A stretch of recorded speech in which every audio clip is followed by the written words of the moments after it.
Anda menyaksikan Liputan 6 Siang edisi spesial 29 tahun. Tayangan ini bersama kita semua menghadirkan berbagai informasi secara aktual, tajam, terpercaya. Saya Reza Rahadian khusus akan menemani Anda di siang hari ini. Jadi langsung saja kita mulai informasi pertama Liputan 6 Siang. Perlintasan rel kereta api di Magetan, Jawa Timur mendadak jadi kerumunan warga. Senin siang itu terjadi insiden kecelakaan maut antara kereta api dan 7 sepeda motor. 4 pengendara motor tewas di lokasi kejadian, 3 lainnya terluka parah. Evakuasi para korban berlangsung dramatis.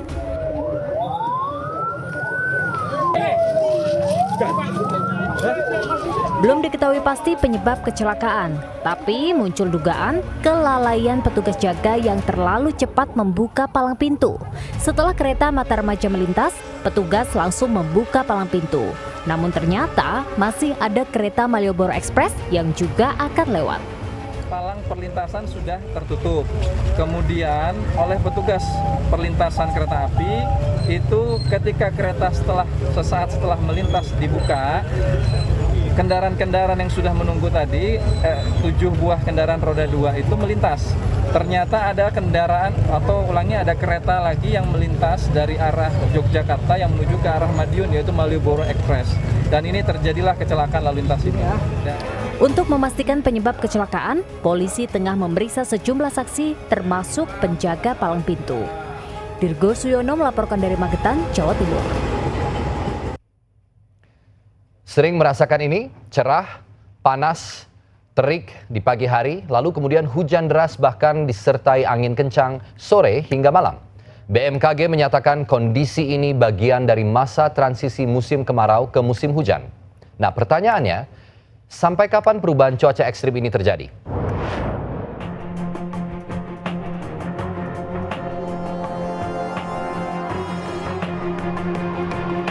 Jebolnya tanggul Sungai Tuntang membuat air mengalir deras, membanjiri persawahan dan permukiman warga. Sedikitnya 7 desa di Kabupaten Demak diterjang arus deras banjir. Kondisi terparah terjadi di Desa Karangrejo. Ketinggian banjir mencapai 1,5 meter. Di Gresik Utara, luapan Sungai Bengawan Solo merendam permukiman warga di 4 desa.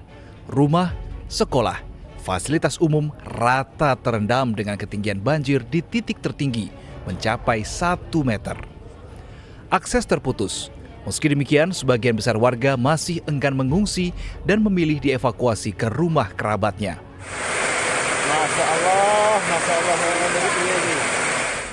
Luluh lantak. Beginilah kondisi salah satu rumah warga usai tertimbun material batu dan tanah longsor di Trenggalek, Jawa Timur.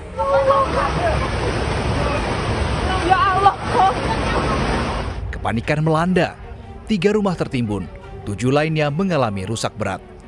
Warga berjibaku menyelamatkan penghuninya. 6 warga dinyatakan hilang. Longsor terjadi usai hujan deras mengguyur desa Depok, Trenggalek. Tetap waspada. Dengan adanya dinamika cuaca, BMKG menyebut fenomena kemarau basah tengah melanda sejumlah wilayah tanah air. Fenomena ini akan membuat masyarakat tetap menghadapi hujan meski telah memasuki musim kemarau. Tim Liputan 6 SCTV melaporkan. Beragam informasi terjadi dalam 24 jam terakhir, kami rangkum selengkapnya di kilas peristiwa berikut ini. Pak Dedi, itu ada pembuangan limbah Pak Dedi. Air kali tiba-tiba jadi oranye. Seolah ketumpahan cat, air di sepanjang aliran kali Susukan Bogor itu mendadak berubah warna jadi orange. Meski berangsur-angsur air kali kembali bening, namun warna orange masih membekas di sejumlah material. Dinas Lingkungan Hidup Kabupaten Bogor langsung mengecek dugaan pembuangan limbah ilegal di salah satu perusahaan. Dan benar saja ditemukan adanya lubang pembuangan limbah ilegal ke arah kali. Pihaknya langsung menindak perusahaan nakal itu. Gunung Lewotobi laki-laki di Kabupaten Flores Timur, Nusa Tenggara Timur belum berhenti erupsi. Kolom abu mencapai 3.000 hingga 5.500 meter di atas puncak gunung atau 7.000 meter dari permukaan laut. Saat ini, Pusat Vulkanologi dan Mitigasi Bencana Geologi kembali menaikkan status Gunung Lewotobi laki-laki dari level 3 siaga ke level 4 awas. Warga berlarian mengevakuasi diri dari terjangan banjir di Kabupaten Halmahera Selatan, Maluku Utara. Sejak Senin sore, banjir merendam permukiman dan fasilitas publik hingga 60 cm. Selain akibat curah hujan yang tinggi, banjir diperparah jebolnya talus sungai Desa Tokaka. Puluhan warga terpaksa mengungsi. Tim Liputan 6 CTV melaporkan. Masih saja ramai soal ijazah Presiden ke-7 Republik Indonesia, Joko Widodo. Banyak versi yang beredar di masyarakat, terutama seputar keaslian ijazah keluaran Universitas Gadjah Mada itu. Jokowi akhirnya melaporkan tuduhan ijazah palsu itu ke polisi. Ujungnya nanti, apakah proses hukum bisa membuktikan ijazah itu asli atau palsu? Kasus tuduhan ijazah palsu Presiden ke-7 Joko Widodo terus bergulir. Selasa pagi, Jokowi datang ke Bareskrim Polri. Presiden ke-7 itu diperiksa sebagai terlapor dalam kasus dugaan kepemilikan ijazah palsu yang dilayangkan tim pembela ulama dan aktivis. Polemik soal keaslian ijazah palsu Jokowi juga membuat Menko PMK Pratikno angkat suara. Mantan Rektor UGM itu mengatakan sebaiknya publik mempercayakan sepenuhnya ijazah Jokowi pada institusi pendidikan tinggi yang mengeluarkan ijazah Presiden ke-7 itu. Biar institusi pendidikan tinggi yang menerbitkan. Kita percaya penuh bahwa pendidikan tinggi adalah institusi yang kredibel dan punya dokumen yang lengkap. Jadi kita tanya aja kepada institusi yang menerbitkan ijazah itu. Jokowi telah menyerahkan ijazah SMA dan sarjananya dari UGM kepada Bareskrim untuk dilakukan uji laboratorium forensik. Pertama kalinya Jokowi hadir di Bareskrim Polri untuk diperiksa sebagai saksi terlapor oleh tim penyidik Bareskrim Polri. Jokowi diminta klarifikasi oleh tim penyidik Bareskrim Polri terkait dengan adanya laporan dugaan ijazah palsu Jokowi. Sementara secara paralel, laporan Jokowi di Polda Metro Jaya masih terus berlangsung. Jokowi telah melaporkan adanya dugaan fitnah dan juga pencemaran nama baik atas kasus ijazah palsu yang menimpa dirinya. Dari Jakarta, Agi Gunasandi dan Ahmad Teguh melaporkan. Program makan bergizi gratis sejatinya untuk tujuan mulia jangka panjang agar anak-anak generasi penerus bangsa mendapat asupan bergizi secara berkelanjutan. Sayang, dari sisi kualitas masih banyak pekerjaan rumah. Kasus keracunan di sejumlah daerah masih terjadi. Penyebabnya sudah bisa dipastikan, makanan bergizi gratis terkontaminasi bakteri. Pusing, muntah-muntah sampai diare. Itulah yang dirasakan ratusan siswa usai mengonsumsi paket makan bergizi gratis di Tasikmalaya. Di Bogor, ada 220 lebih siswa yang keracunan. Pemerintah kotanya sampai-sampai menetapkan status kejadian luar biasa.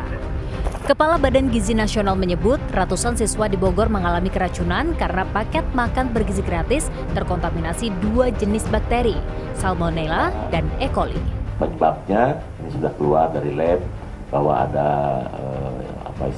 kontaminasi Salmonella dan E. coli ya, dari bakteri itu ada di air, ada di bahan baku di telur dan juga ada di sayuran. Sejak awal tahun 2025, ada ratusan pelajar di berbagai daerah yang keracunan usai mengonsumsi makan bergizi gratis. Ahli gizi bilang banyaknya kasus keracunan karena belum adanya standar untuk menyiapkan paket MBG yang layak konsumsi ke pelajar. Ketika makanan itu dijaga dari atas kompor sampai dengan ke tangan penerima manfaat, itu suhunya terjaga dengan baik. Terjaga dengan baik artinya apa? Antara 5 sampai 60 derajat ini adalah suhu kritis yang harus dihindari. 5 derajat sampai 60. Nah, artinya apa? Ini adalah kondisi ketika suhu di mana bakteri, jamur, apapun mikroba bisa tumbuh. Badan Gizi Nasional harus mengevaluasi diri dan memperbaiki standar pembuatan sampai makanan itu dibagikan ke siswa.